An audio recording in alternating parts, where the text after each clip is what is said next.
I stood in the middle of Nashville International Airport, clutching my purse like it was the last piece of myself I still owned. The loudspeakers were calling for boarding, suitcases rolling over tile, children laughing, but somehow it all sounded far away, like I was underwater. My son Mark and his wife had just walked away from me. No goodbye hug, no reassuring smile, not even the courtesy of eye contact, just a cold sentence that is now carved into my bones. "We only bought you a one-way ticket. You'll figure out the return." Tanya said it so casually, like she was commenting on the weather, then turned and walked toward the first-class line with her designer luggage and perfect posture, as if I were nothing more than an obligation she had finally finished. I looked down at the boarding pass in my hand. Just one flight, no return. My suitcase was nowhere. They had taken it with theirs earlier, telling me to relax and let them handle things. I had thought that meant kindness. Now I realized it meant control. People looked at me the way you look at a loose photograph left on a bench, curious for a moment, then uninterested. I wasn't crying. I couldn't. My throat was too tight, my hands too cold. All I had was my purse, my phone, and the quiet knowledge that something inside me had just been severed. Not even 2 hours earlier, I had walked into this airport believing I was part of a family trip, a healing journey, they called it. My husband had passed away only 2 months ago, and I was still navigating a house that felt too big, too quiet, too empty. They told me getting out would be good for me. I believed them. I sold the last set of pearls my husband gave me so I could contribute, because they said everyone was pitching in. Now I saw the truth. They didn't need my presence. They only needed my money. My phone buzzed in my shaking hand, a message from Mark. For a split second I hoped it was an apology, a mistake, maybe they would come back. But it was only 6 words. "We'll call when we land. Take care." No remorse, no explanation, just dismissal. I sank onto a cold metal bench near gate B22. I wanted to disappear into it. I wanted to scream. But I did neither. Instead, I sat up straight, like my mother taught me, and I breathed, one breath, then another, and then another, because that was all I could control. As I sat there, watching strangers walk toward the life I thought I still had, an old memory surfaced, one I thought I had buried years ago. I remembered being a little girl, standing on a dusty road, suitcase in hand, waiting for my father to pick me up. He never came.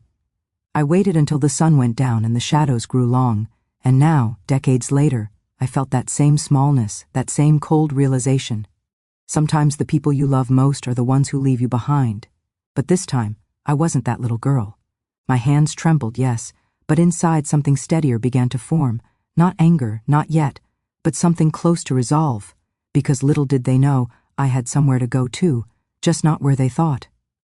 I sat on that cold bench watching other families move past me, husbands carrying bags for wives, daughters helping their mothers into wheelchairs, teenagers rolling their eyes but still staying close to their grandparents. All around me, people belonged to someone, and there I was, hands folded over an empty itinerary, belonging to no one at all. You'd think after losing my husband 2 months ago, grief would have already taken every bit of me it wanted, but betrayal tears at a completely different part of the soul. Grief breaks you because someone is gone.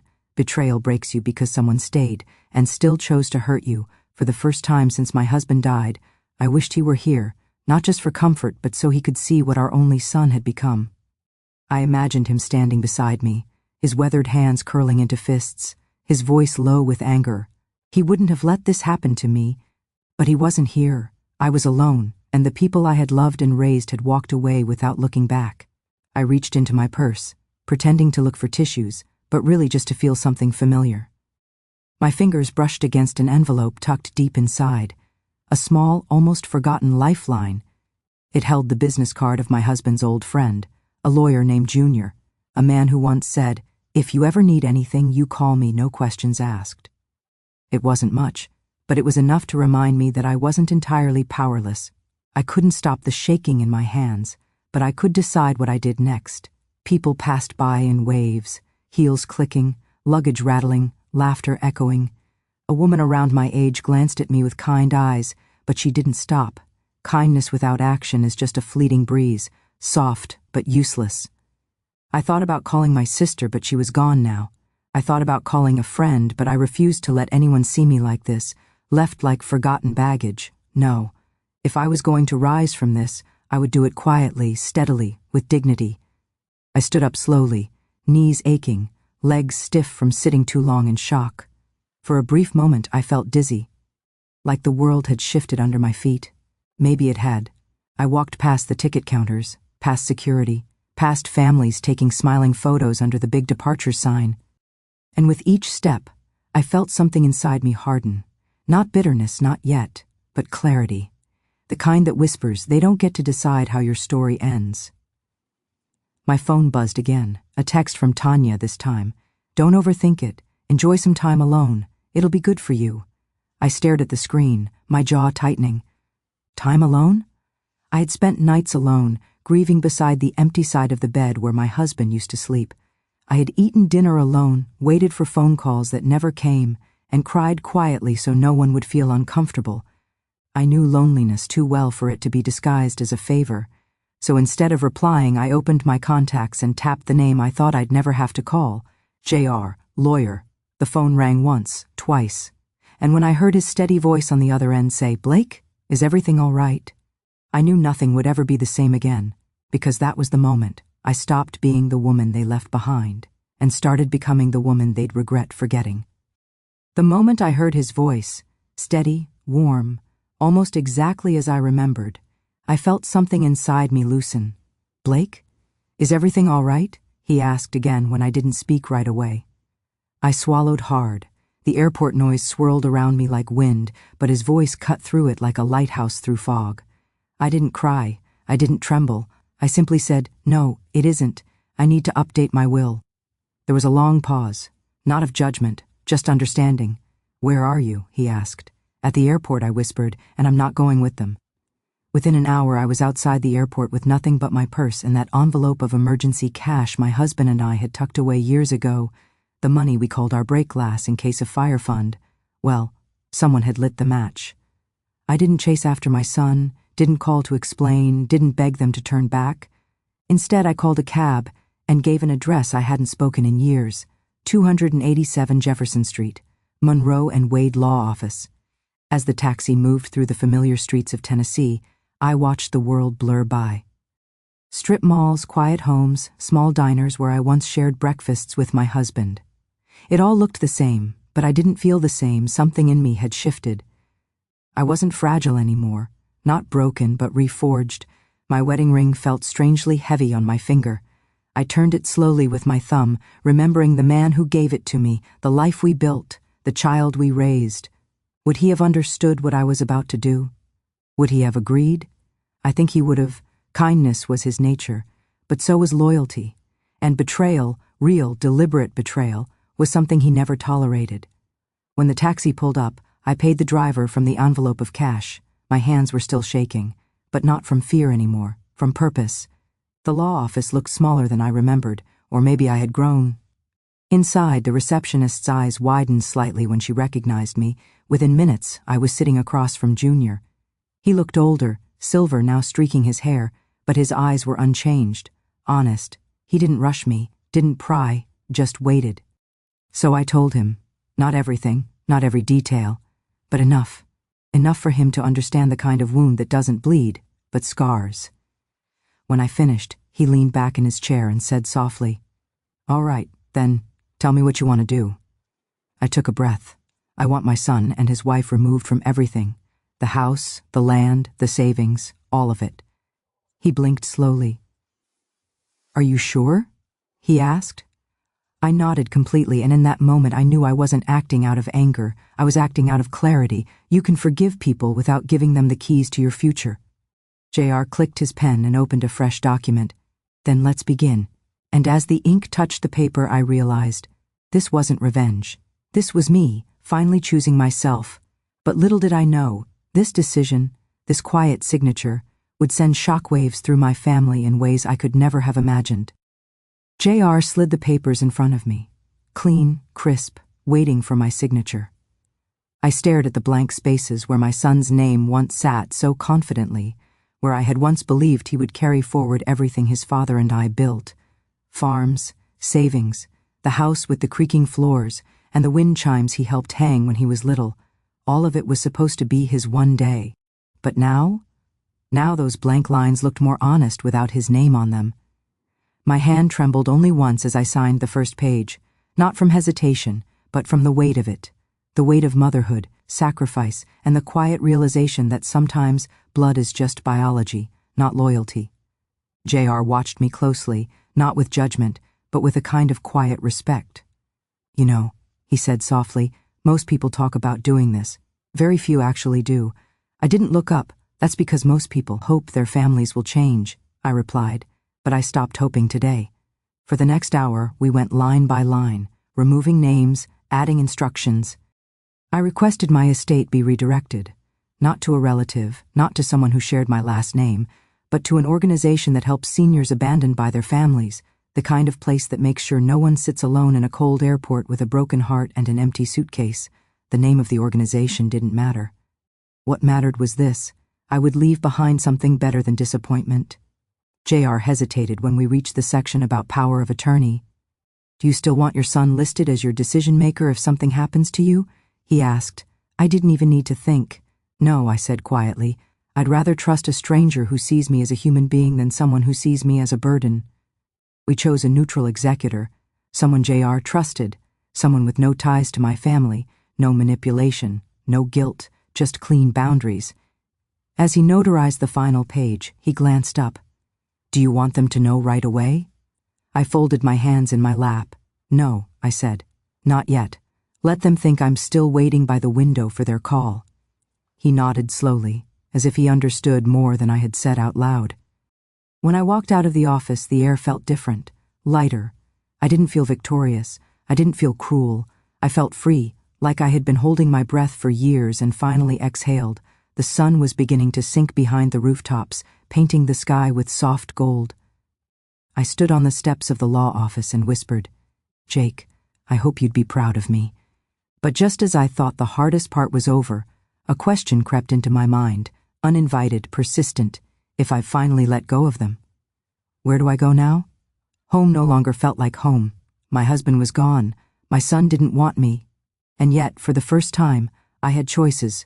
Little did I know, the next place I chose would change everything, not just for me, but for them, too. The papers were signed. My son's name was gone from my will, my accounts, my future.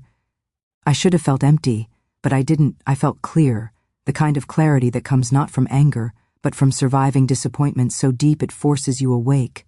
Still, I knew I couldn't go back to that house. Not yet. The room still smelled like my husband's aftershave. His slippers still waited beside our bed, and the picture frames on the walls still believed we were a family. I couldn't bear to walk back into memories while my heart was still bleeding from reality. So, instead of asking a cab to take me home, I told the driver to take me to a small motel near the edge of town, the kind with flickering signs and vending machines that still only take quarters. I didn't care. I just needed a quiet room, a working lock, and nobody asking me if I was all right. The clerk handed me the key without a second glance. Room 12. One bed, a table, a lamp that leaned slightly to the left. It wasn't much, but it was mine tonight. No judgment, no raised voices. No silence that felt like punishment.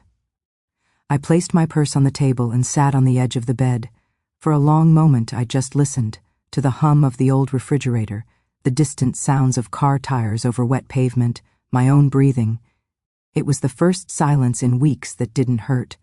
I reached into my purse and pulled out my husband's photograph, the one where he's laughing with his whole face, holding a cup of coffee and squinting against the morning sun. "You wouldn't believe what happened today," I whispered. And for a second, I could almost hear him say, "Then don't let them win." He always did know how to take my pain and hand it back to me as strength. That night, I laid awake thinking about the house, not with longing, but with finality. That house held memories, yes, but it also held expectations, expectations that I would stay quiet, stay kind, stay available only when needed. I owed it a goodbye, but not a lifetime. By sunrise, I knew what I had to do. I called a moving company, one from a town far enough away that they wouldn't know my name, wouldn't ask about my son, wouldn't make me feel ashamed for leaving. I told them to come Tuesday morning. I would only be taking a few things: Jake's favorite chair, the quilt my mother made, our wedding album, and a box of my books. No furniture, no china sets, no things that could be replaced. Only the pieces of my life that still felt like mine. I packed slowly, folding every memory with care, not regret. I didn't leave a note for Mark and Tanya, not out of spite, but because I no longer needed their understanding. Some actions don't require explanation. Some choices are their own justification. But as I zipped up the last bag and closed the door to the house I once called home, a small fear bubbled up inside me, quiet but persistent. What if I was wrong? What if walking away didn't lead to peace, but to loneliness I could never escape? Yet somewhere beneath that fear, something stronger whispered back. What if it led me to freedom instead? Tuesday came quietly. No fanfare, no dramatic storm, just a pale Tennessee morning with soft light spilling across the front porch I once swept every Sunday. I stood outside the house for a long time before unlocking the door, breathing in the faint scent of lilacs from the old bushes my husband planted years ago. The movers were scheduled to arrive in an hour. My bags, just 2 of them, sat by the door like quiet witnesses to a decision that could not be undone. I walked through each room slowly, not like a homeowner, but like someone visiting a place that used to belong to a past version of themselves. The kitchen still held the morning sun the way it always had, warming the countertops where I made pancakes for Mark when he was a boy. The living room still held the indent of Jake's favorite chair before I moved it to the door last night. The hallway, narrow and worn, still echoed with the ghost of his footsteps and our laughter. Nothing had changed in the house, but I had, entirely. I didn't take much with me. That was the promise I made to myself. Only things that held more memory than weight. Jake's chair, the photo frames with his smile, my mother's quilt, faded from years of use but still holding warmth no heater could ever give. These were not just things, they were proof that love had once lived here. When the moving truck pulled into the driveway, I half expected someone to stop them, to ask questions, to protest. But the world stayed silent. The men were polite, efficient. They called me ma'am and asked where each item should go. I gave simple answers. My voice didn't break once.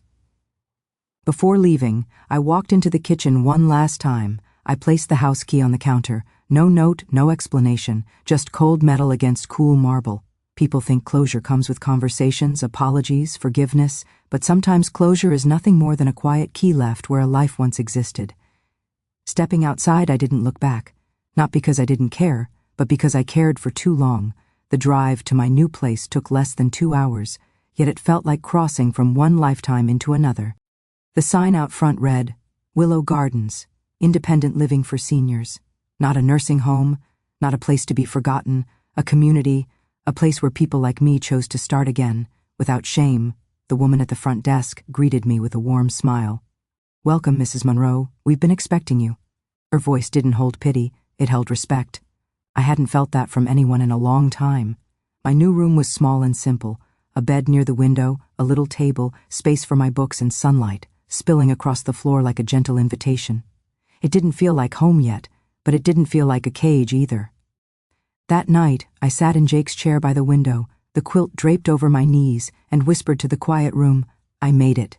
I didn't cry, I didn't tremble, I just breathed, deeply, without asking anyone's permission.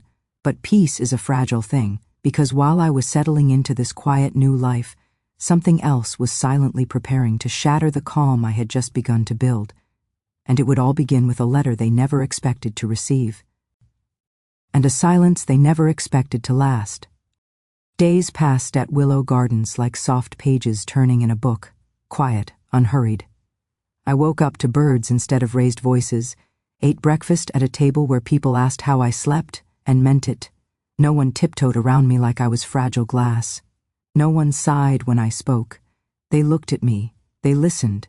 It was strange at first, to be seen without being needed, to be wanted without being used. For the first time in months, I slept through the night.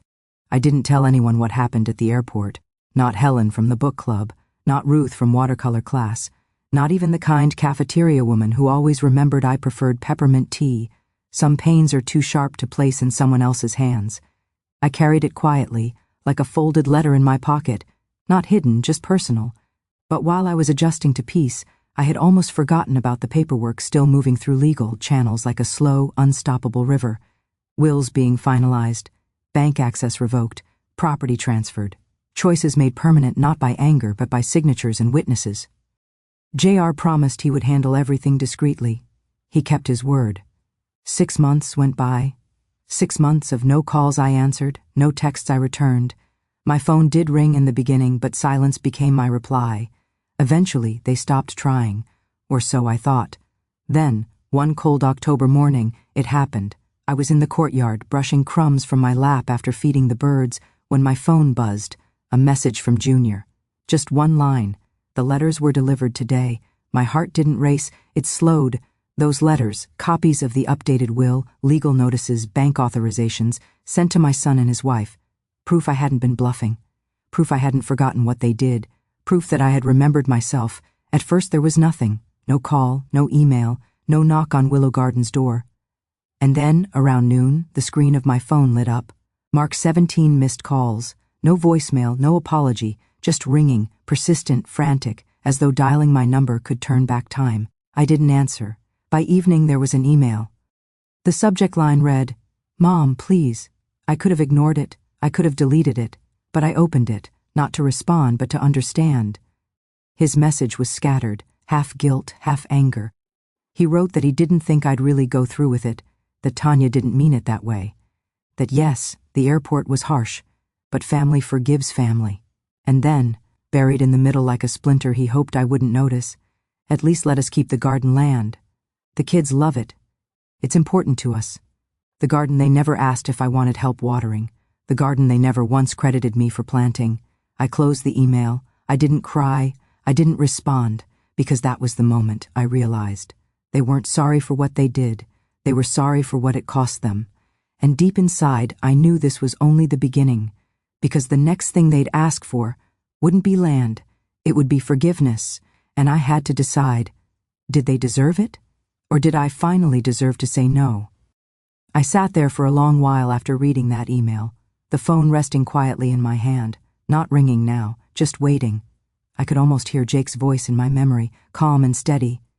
"You don't have to answer everything, Blake. Silence can be an answer too."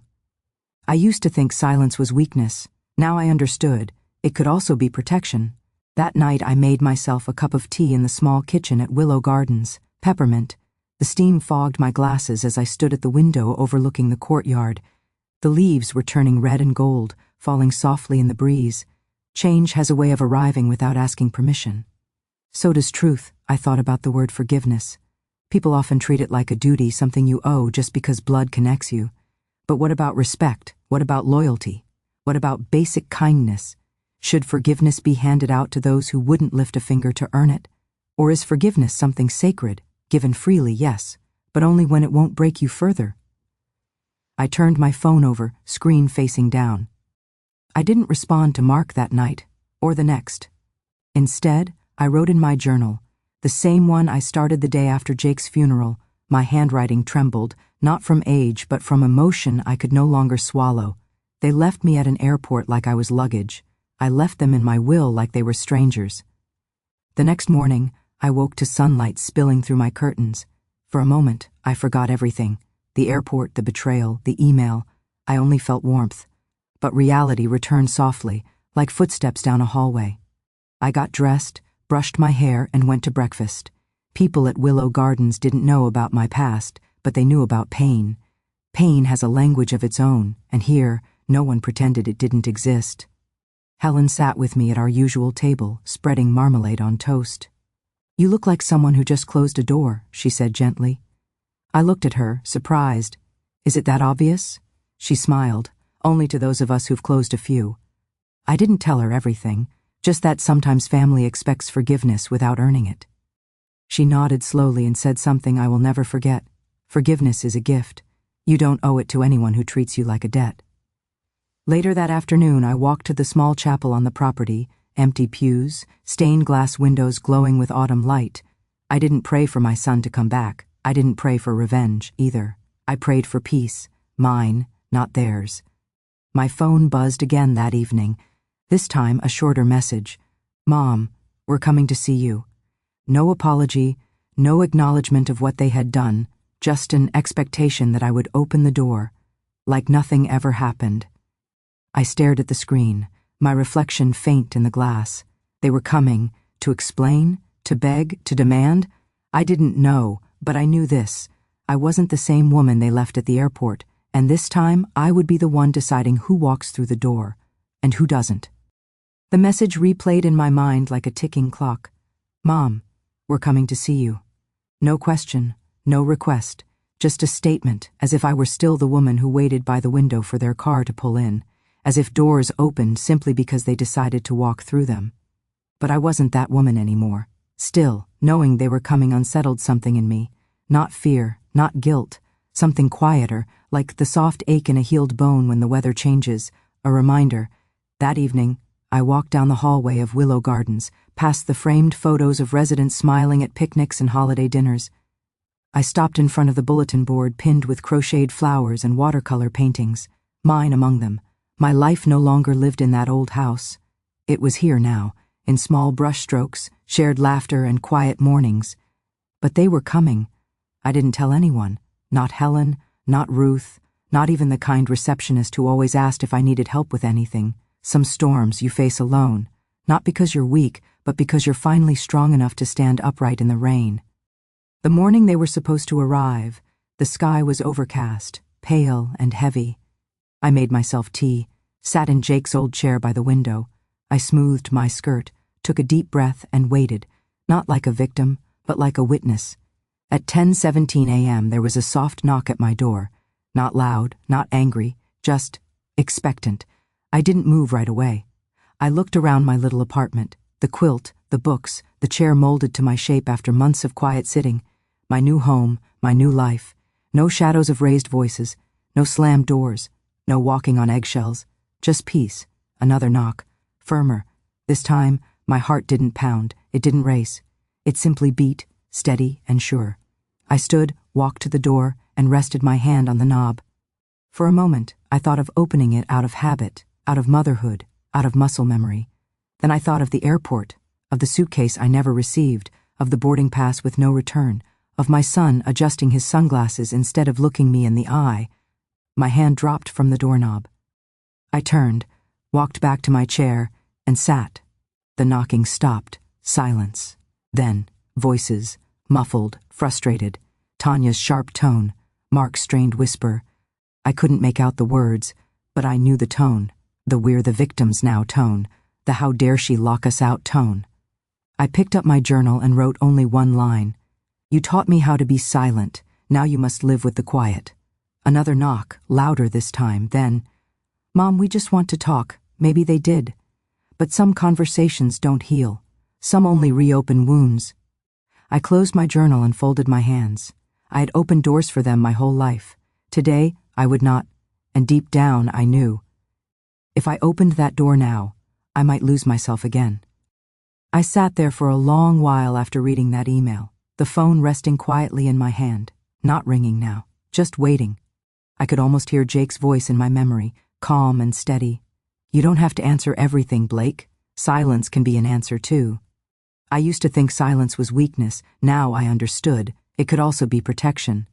That night I made myself a cup of tea in the small kitchen at Willow Gardens, peppermint. The steam fogged my glasses as I stood at the window overlooking the courtyard. The leaves were turning red and gold, falling softly in the breeze. Change has a way of arriving without asking permission. So does truth. I thought about the word forgiveness. People often treat it like a duty, something you owe just because blood connects you. But what about respect? What about loyalty? What about basic kindness? Should forgiveness be handed out to those who wouldn't lift a finger to earn it? Or is forgiveness something sacred? Given freely, yes, but only when it won't break you further. I turned my phone over, screen facing down. I didn't respond to Mark that night, or the next. Instead, I wrote in my journal, the same one I started the day after Jake's funeral. My handwriting trembled, not from age, but from emotion I could no longer swallow. They left me at an airport like I was luggage. I left them in my will like they were strangers. The next morning, I woke to sunlight spilling through my curtains. For a moment, I forgot everything. The airport, the betrayal, the email. I only felt warmth, but reality returned softly, like footsteps down a hallway. I got dressed, brushed my hair, and went to breakfast. People at Willow Gardens didn't know about my past, but they knew about pain. Pain has a language of its own, and here, no one pretended it didn't exist. Helen sat with me at our usual table, spreading marmalade on toast. "You look like someone who just closed a door," she said gently. I looked at her, surprised. "Is it that obvious?" She smiled, only to those of us who've closed a few. I didn't tell her everything, just that sometimes family expects forgiveness without earning it. She nodded slowly and said something I will never forget. "Forgiveness is a gift. You don't owe it to anyone who treats you like a debt." Later that afternoon, I walked to the small chapel on the property. Empty pews, stained glass windows glowing with autumn light. I didn't pray for my son to come back. I didn't pray for revenge either. I prayed for peace, mine, not theirs. My phone buzzed again that evening. This time, a shorter message. "Mom, we're coming to see you." No apology, no acknowledgement of what they had done, just an expectation that I would open the door. Like nothing ever happened. I stared at the screen, my reflection faint in the glass. They were coming to explain, to beg, to demand. I didn't know, but I knew this. I wasn't the same woman they left at the airport. And this time, I would be the one deciding who walks through the door and who doesn't. I didn't tell anyone what happened at the airport. Not Helen from the book club, not Ruth from watercolor class, not even the kind cafeteria woman who always remembered I preferred peppermint tea. Some pains are too sharp to place in someone else's hands. I carried it quietly, like a folded letter in my pocket. Not hidden, just personal. But while I was adjusting to peace, I had almost forgotten about the paperwork still moving through legal channels like a slow, unstoppable river, wills being finalized, bank access revoked, property transferred, choices made permanent not by anger, but by signatures and witnesses. JR promised he would handle everything discreetly. He kept his word. 6 months went by, 6 months of no calls I answered, no texts I returned. My phone did ring in the beginning, but silence became my reply. Eventually, they stopped trying. Or so I thought. Then, one cold October morning, it happened. I was in the courtyard brushing crumbs from my lap after feeding the birds, when my phone buzzed, a message from Junior. Just one line. The letters were delivered today. My heart didn't race. It slowed. Those letters, copies of the updated will, legal notices, bank authorizations, sent to my son and his wife. Proof I hadn't been bluffing. Proof I hadn't forgotten what they did. Proof that I had remembered myself. At first, there was nothing. No call, no email, no knock on Willow Garden's door. And then, around noon, the screen of my phone lit up. Mark 17 missed calls. No voicemail, no apology, just ringing, persistent, frantic, as though dialing my number could turn back time. I didn't answer. By evening, there was an email. The subject line read, "Mom, please." I could have ignored it. I could have deleted it, but I opened it, not to respond, but to understand. His message was scattered, half guilt, half anger. He wrote that he didn't think I'd really go through with it, that Tanya didn't mean it that way, that yes, the airport was harsh, but family forgives family. And then, buried in the middle like a splinter he hoped I wouldn't notice, "At least let us keep the garden land. The kids love it. It's important to us. The garden they never asked if I wanted help watering, the garden they never once credited me for planting." I closed the email. I didn't cry. I didn't respond, because that was the moment I realized. They weren't sorry for what they did. They were sorry for what it cost them. And deep inside, I knew this was only the beginning, because the next thing they'd ask for wouldn't be land. It would be forgiveness. And I had to decide, did they deserve it, or did I finally deserve to say no? They stood outside my door longer than I expected, whispering, mumbling, sometimes silence. I could almost picture them. Mark shifting his weight from one foot to the other, like he used to when he knew he'd done something wrong, and Tanya with her arms folded tightly, lips pursed, trying to decide whether to soften or to snap. "Mom, please, just open the door," Mark said finally. His voice sounded different, not like the son who used to run down hallways barefoot, laughing, not like the man who left me at the airport, somewhere in between, lost, unsure. I didn't answer. The truth is, I wasn't angry anymore. I wasn't punishing them. I was simply choosing peace over performance. Opening that door would mean stepping back into the role they had written for me, the quiet mother who forgives before she's even asked, who bends so far she forgets how to stand. I had unlearned that version of myself. Minutes passed, then footsteps, then nothing. I thought it was over, until the front desk rang my room. "Mrs. Monroe," the receptionist said gently, "your family is here." They're asking to sign in. Should I let them? For a moment I couldn't speak. It would be so easy to say yes, to let them sit in front of me and pour their rehearsed apologies across the table, to listen, to nod, to pretend everything could be mended with a few tears and promises. But something inside me asked a different question. If you let them in now, who are you doing it for? Them? Or you? My hand tightened around the phone. No, I said softly, not today. The receptionist paused, then simply replied, I understand. I set the phone down with shaking hands, not from fear, from relief. Outside my window I saw them, standing in the courtyard near the visitor benches, Mark pacing, Tanya scrolling on her phone, then gesturing sharply. They didn't look at the building. They didn't look up at my window. They weren't here to understand. They were here to correct consequences. I pulled the curtains closed, not to block them out, but to keep myself in. That afternoon I went to watercolor class like I always do on Thursdays. I painted a small bird perched on the edge of a nest, wings ready to fly. Helen glanced at it and said, "Looks free." "I think she finally is," I told her. She didn't ask more, she didn't need to. That evening, I sat in Jake's chair, quilt over my knees, the air calm and quiet. No ringing phone, no banging on the door, just soft music from the hallway and the smell of apple pie drifting through the vents. And in that moment, something settled in my chest. Not anger, not revenge. Clarity. If they truly wanted forgiveness, they wouldn't be banging on my door. They'd be rebuilding themselves. Before I closed my eyes for the night, I whispered into the stillness, I hope one day they understand. But even if they don't, I am still allowed to heal. But deep down I knew this wasn't the end. Because when people lose access to you, they don't always walk away. Sometimes they push harder, and the next thing they tried, I never saw it coming. I truly believed that closing the door would be the hardest part, that once I chose silence, the storm would pass. But storms don't always leave when you turn your back to them. Some just circle, waiting for a crack in the window. 2 days passed with no word, no knocks, no calls, no emails. Willow Gardens returned to its peaceful rhythm. Morning tea, soft hallway laughter, the distant clinking of dishes at dinner time. I almost convinced myself they had accepted it, that the silence had finally been understood as an answer, until I checked my mailbox.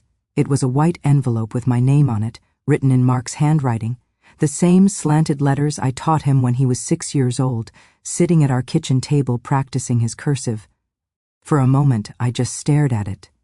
It's strange how something as small as an envelope can feel heavy in your hands when you know it carries more than words. Inside was a letter, not an apology, no, a list of reasons, justifications, excuses dressed up as explanations. He wrote about stress, about money, about how Tanya thought the trip would distract me from grief, and how they assumed I would understand.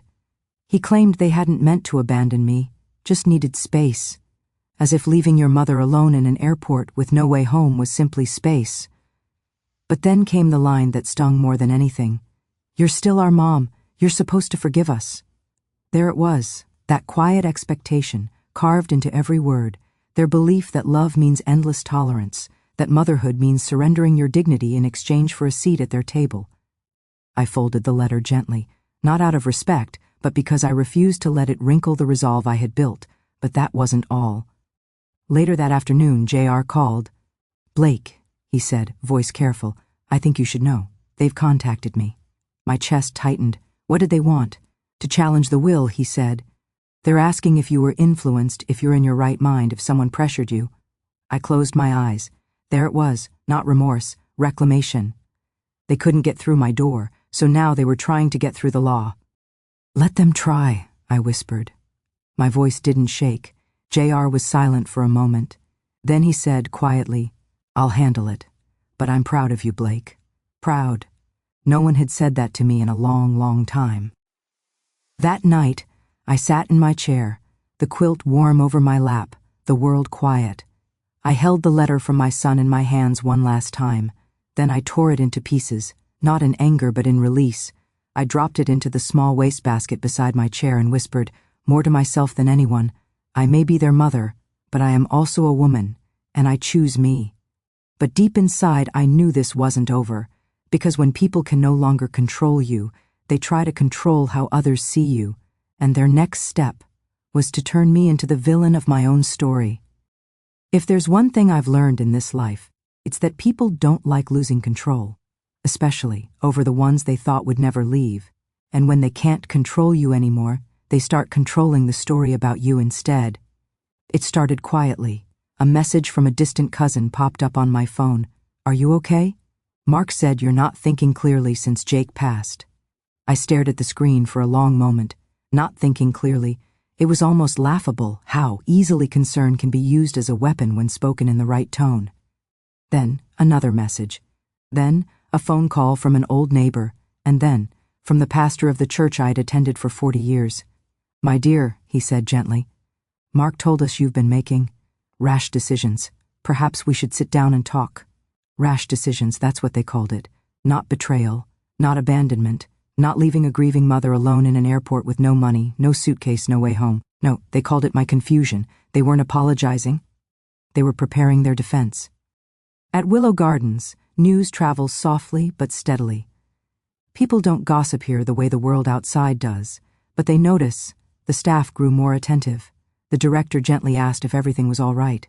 Even Helen, during afternoon tea, placed her hand over mine and said, "Someone's rattling your peace, aren't they?" I didn't deny it. "It's strange," I told her.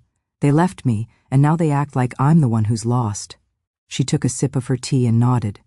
"Because when you stop playing the role they wrote for you, they think you've forgotten your lines." That afternoon, I received a voicemail from Tanya. I didn't answer, but her words still seeped through the speaker like poison disguised as honey. "Blake, this has gone too far. People are talking. You're hurting the family name. Just call us back and fix this before it gets messier."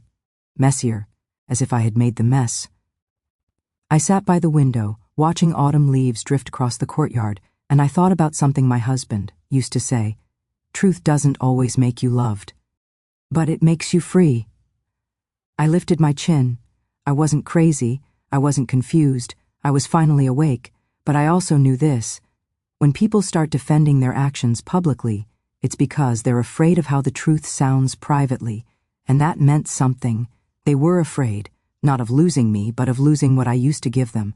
Approval, money, silence. They could spin stories, but I had something they didn't. Proof, legal documents, dates, bank statements, and most importantly, my voice no longer shaking. Still, I knew the storm was far from over, because people who fear the truth will always try one last thing, to make you doubt yourself, and I could already feel it coming. There are two kinds of storms, those that rage outside your window, and those that creep quietly into your mind. The second kind is worse. They don't shake your walls, they shake your certainty. After the messages, the phone calls, the whispers, I found myself asking questions I never thought I would. Am I being too harsh? Did I go too far? Was I supposed to forgive, because that's what good mothers do? Those questions didn't come because I believed their version of the story. They came because, for most of my life, I had been taught to put others first, to understand, to be gentle, to love, even when it hurt. But love without boundaries is not love. It's surrender. One evening, I sat alone in the small library at Willow Gardens, the kind of place where dust motes float in beams of golden light and time seems to move slower. I opened the journal I kept ever since Jake died. I flipped through page after page of words, loneliness, love, disappointment, hope. I saw the moment I wrote about being left at the airport. The ink was shaky, the tears stained the page slightly. But the words were clear. I wasn't crazy, I wasn't confused. I was hurt, deeply, and I had every right to protect what little I had left. Still, I needed to be sure, not for them, for me.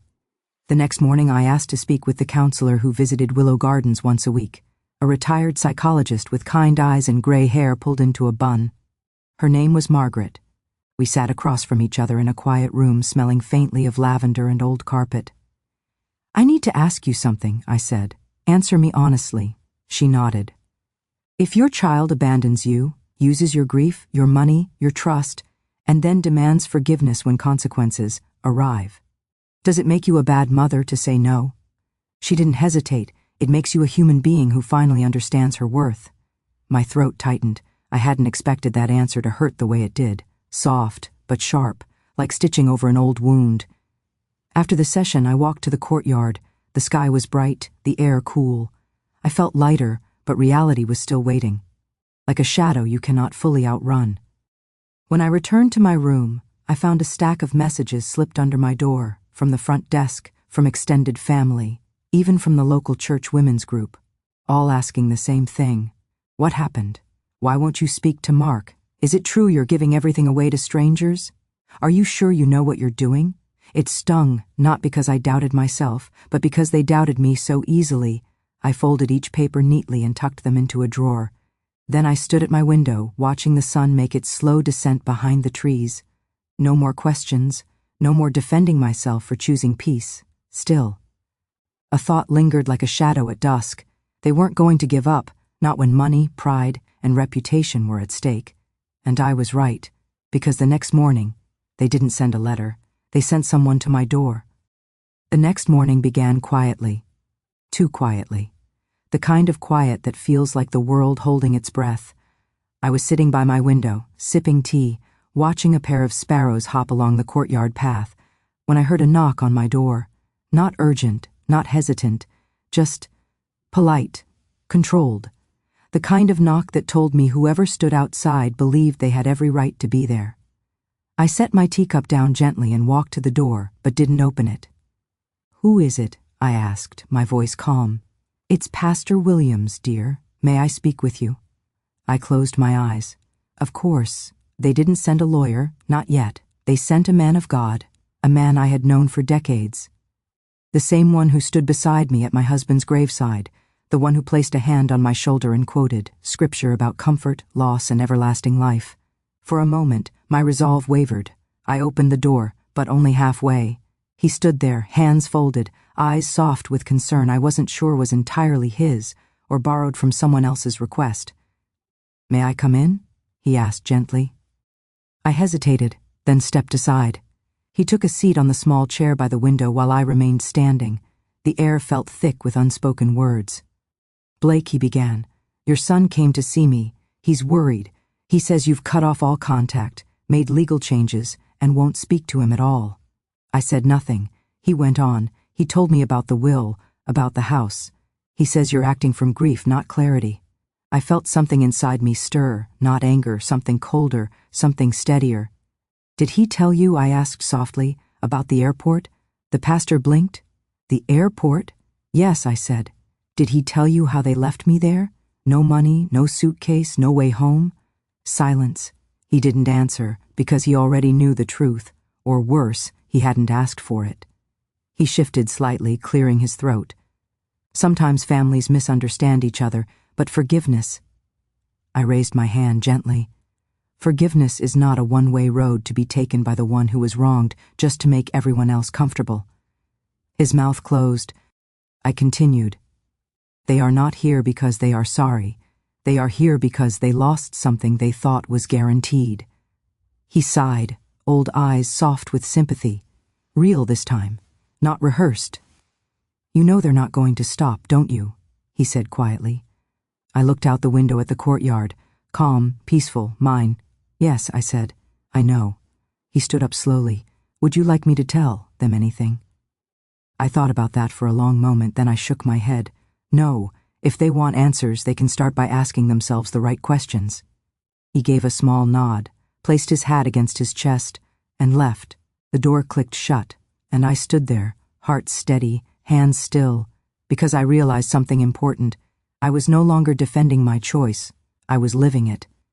But deep down, I knew, if they were desperate enough to send a pastor today, tomorrow, they might send someone far more dangerous. The pastor's footsteps had barely faded down the hallway before the silence settled again, heavy but not unwelcome. I stood in the middle of my little living room, staring at the closed door. For the first time in my life, a closed door didn't feel like isolation. It felt like protection. But peace is a fragile visitor. It doesn't stay long when pride is knocking. 2 days passed without incident. No phone calls, no visitors, no letters slipped under my door. I almost allowed myself to believe they had given up. But deep down, I knew better. People don't surrender what they believe they are owed, especially not blood, especially not money. On the third morning, just as I was placing my teacup in the sink, there was another knock. Not gentle, not concerned, firm, sharp, the kind of knock that says, "Open this door because we won't go away." I didn't move right away. "Mrs. Monroe?" a woman's voice called, polite but rehearsed. "My name is Evelyn Carter. I'm with Adult Family Services. May I speak with you?" My heart went still. Adult Family Services. Not family, not church, not sympathy, authority. I opened the door just enough to see her. Mid-40s, clipboard, badge, a soft scarf around her neck to look less threatening, the kind of person trained to sound gentle while asking dangerous questions. "Your son contacted us," she said, voice smooth. "He's concerned you may be under undue influence or emotional distress, especially after the recent legal changes." There it was, they weren't trying to apologize. They were trying to declare me unfit. I stepped back, straightened my shoulders, and opened the door fully, not in surrender, but in defiance. "You're welcome to come in," I said calmly. "I have nothing to hide." She entered, eyes scanning the tidy room, the books stacked neatly, the quilt on my chair, a watercolor painting drying on the table. Nothing chaotic, nothing unstable, just quiet. We sat, she asked questions. I answered clearly, no tremor in my voice, no confusion in my memory. I told her about the airport, not with tears, but with facts. I told her about my husband, my will, my decision. She took notes, slowly, thoughtfully. When she finally closed her folder, she looked at me, not like a case, but like a woman. "Mrs. Monroe," she said softly, "you are of sound mind, and within your rights. One sentence, one quiet victory." I walked her to the door. Just before she left, she hesitated. "Your son. He may not accept this." I nodded. "I know." After she left, I stood in the center of the room, the sunlight warm on my face. I wasn't shaking. I wasn't afraid. Because validation didn't come from them now. It came from me. Still, I knew one thing for certain. They had tried guilt. They had tried sympathy. They had tried faith. They had tried questioning my sanity. The only thing left was rage. And some storms are not quiet. Some storms are loud, and I could feel the thunder coming. They say storms break things. But I've learned something truer. Storms reveal what was already cracked. After the visit from Adult Family Services, the silence that followed wasn't peaceful. It was a silence that felt like the sky holding its breath before thunder, and I was right. 2 days later, I got a message, not a call, not a knock on the door, just a single text from Mark. "You've ruined this family." No apology, no remorse, just blame. I set the phone down carefully, as though the words might shatter if I looked too hard at them. For dinner that night, I sat with Helen and Ruth in the dining hall at Willow Gardens. We shared soup and bread, and they made me laugh. Real laughter. The kind that shakes the dust off your soul. And for a moment, I forgot the storm waiting outside my door. But when I returned to my room, something was different. Not in the room itself, but in me. I walked to the mirror and looked at my reflection. Not the tired widow they expected, not the fragile mother they hoped to control, but a woman with silver hair and steady eyes who had survived love, loss, betrayal, and still chose dignity over bitterness. That night, I didn't cry. I wrote one last page in my journal. They think I closed the door on them, but really, I opened the door to myself. The next morning, the sun poured through my curtains like a blessing. I brewed tea, wrapped my husband's quilt around me, and opened my window to let the autumn air in. My phone vibrated again. Another message from Mark. "We want to talk, please, just once." I stared at the screen, and for the first time, I didn't feel anger or sadness, just truth. So I typed back, slowly, carefully, honestly. "I'm safe. I'm cared for. I have peace. If you want to talk to me, truly talk. It must begin with accountability, not blame. Until then, I wish you well, Mom." I hit send, not to hurt him, not to win, but to be free, and then I turned off my phone. I stepped outside into the courtyard where the leaves were turning gold and copper, and breathed in the crisp air of a life I chose, no longer waiting by doors, no longer begging for love, no longer silent. I thought of Jake. I thought of the girl I once was, and I whispered into the wind, "I made it." Because this was never a story about revenge. It was a story about return, not to them, but to myself. And if someone out there hears this and feels their own heart tremble, know this: It's never too late to choose peace, it's never too late to walk away with dignity, and it's never too late to write the ending yourself.